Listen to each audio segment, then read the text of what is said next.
Hi, my name is Tessmann, and today I'm going to talk you through my TQ and winning car and TQ and second car from the Psycho Nitro Blast 2021. Let's get started. Okay, so let's start with the e-buggy first.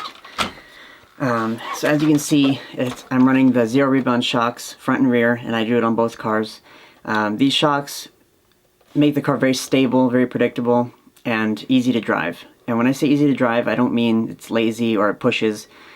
Easy to drive means the car does whatever I want it to. It's very predictable. You know what it's going to do. You turn, it does exactly the inputs you want it to do, is what I say is easy. That's what these shocks give. They give a lot of stability, makes the car very comfortable to drive. So then we'll move on to the arms. I always run graphite rear arms. It just makes the car, again, more precise, more predictable. I know what it's going to do. And then the same goes for the front upper arm is graphite. It makes the car, again, more precise. I can put the car where I want on the track better. For the lower arms, for warm temperatures, I'm going to run the graphite, and then when it gets cooler, I'm going to run the plastic, so give a little bit more durability, especially on the size of the tracks that we run on these days and how fast they are. It's just a little bit more durable with the soft material in cold temperatures. So next we'll move on to the wing.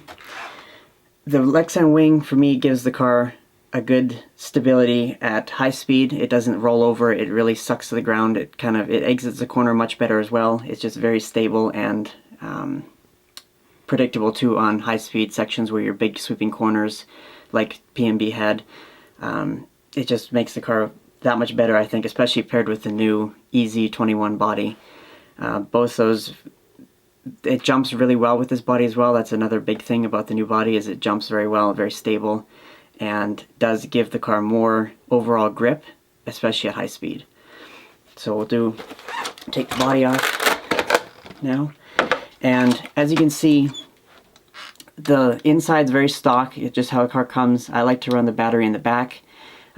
This makes it feel more like a nitro car, I feel like how the weight transfer and how it drives around. I run the ProTech 6100 shorties in there, and then paired with the Hobbywing 2200 motor and XR8 Pro speed control. These two are fairly new.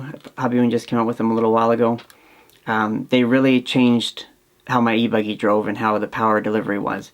It's made a lot smoother, a lot more like 10th scale feel. It's very linear and a really nice power band, and they have a lot more adjustability with it too, with the program box. And it's just, you can really tune it to what you want a lot better.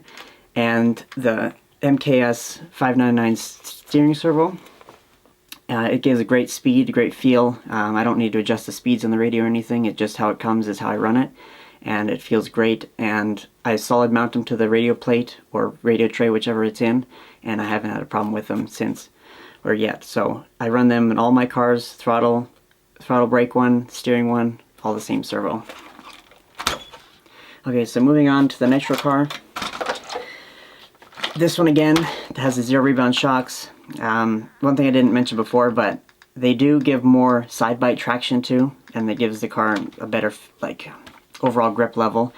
Again, the same thing goes with the rear arms too. They do give a little bit more grip on power, just more stability. It pushes the tire into the ground harder. Front arms, again, I run the graphite, same reason. Another thing I forgot on the e-buggy, but it's the same, I run the graphite hubs on the front, paired with the graphite pillow ball cups, and then I do the pencil trick also to keep it super free, and the graphite on aluminum is a lot freer than just regular plastic, so I use those all the time. It just makes the car more free, especially in long races when it gets dirty and it's run for 45-hour long races. It really is consistent through the whole race. And then the lower arms, again, graphite when it's warm, and then I put softs on when it gets cooler, just for durability. We're going to take the body off. So you can see I run the Mks Servos again, 599 servos, in both solid mounted to the tray. There's no bushing or anything in between, it's just solid, so it's nice and precise again, and the servos have no problem holding up with that. Again, you'll see probably the FX low head. I run the 3-port engine with the low head for that race because there was so much high-speed corners, big sweepers, It keeps the car a lot more stable under those. It doesn't wiggle around or dump around in the corners, so it keeps the car very stable and supported feeling, and allows me to go faster around those corners.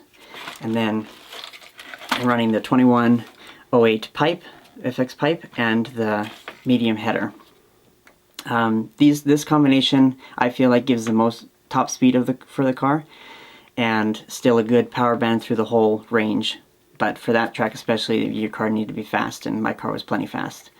So other than that, I run the graphite rear chassis plate braces in the back, and the XT8 carbon fiber center diff plate. It just gives a little bit more rigidity to the center diff and more room for the linkage to clear. So those are my cars from the race. We had a really good weekend. I think it was a really good showing for the new tire setup and engine program. I just couldn't be happier with how the week went, and thank you guys for watching. Hopefully you enjoyed the video.